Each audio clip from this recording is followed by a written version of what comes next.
Bakunzi ba Salcom TV1, kaze mu nyigisho Rhapsodie de realites kugira twige kandi dukure mu kwizera. Izo nyigisho tuzokoma tuzironka ku munsi ku mbuga zose za Salcom TV1. Shalom shalom bakunzi b'inyigisho Rhapsodie de realites.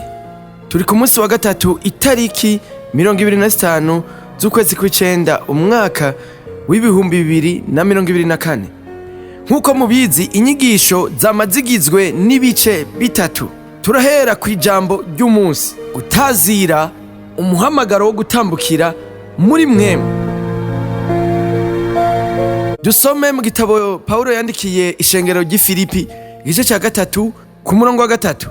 Kuko tweho turi abakebwe dusenga Imana mu buryo bwa mwemu, tukirata Kristo Yesu, ntitwishimire ivy'umubiri.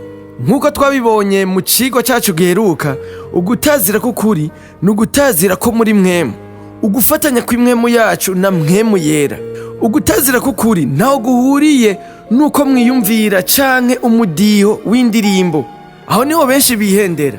Umwanya wo gutazira canke akanya gato ko gutazira karashobora guhera, kandi abakristo bamwe bategereye Imana n'imwemu zabo barashobora kuririmba kandi bakurikirana intambo, ariko imwemu zabo zidahari. Rero imwemu zabo ntiziba ziteguye. Uko kudafatana kuba kubera batigishijwe kumenyereza imwemu zabo kwegera Imana n'imwemu zabo. Nk'akarorero, kuririmbira Imana birarengeye kuririmba indirimbo canke kuvuga amajambo n'iminwa yacu. Nugutegura umutima n'imwemu mu gutazira. Ni nko gutamba mu mubiri ntaco bifasha. Ugutazira k'ukuri kurarengeye cyane ibimenyetso tubona, kujanye n'umwifato w'indani nuko tugaragaza imitima yacu. Igihe cyose mutazira Imana, wowe uri wenyene canke n'abandi mw'ishengero, ikintu ca mbere cyo gukora nugukuraho vyihuse ivyumviro vyose vyobasamaza. Mwitegure n'ingoga n'imwemu zanyu, mwegera Imana mu gutazira mu mwemu no mu kuri, kandi ntutangazwe n'umudiho w'ingoma canke ivyuma vy'umuziki. Umwami Yesu yavuze, ariko igihe kiza kandi kirashitse niho abasenga b'ukuri bazosengera Data mu mwemu no mu kuri, kuko Data arondera abamusenga bameze batyo. Nkuko tubibona mu gitabo ca Yohana igice ca 4 uhere ku murongo wa 23 gushitsa ku murongo wa 24. Rongora neza imitima yanyu kugira mu muhimbaze, mu mutazire no kumushimira vy'ukuri bivuye ibwina mu mitima yanyu. Mwibuke ko twahamagariwe gutambukira muri mwemu.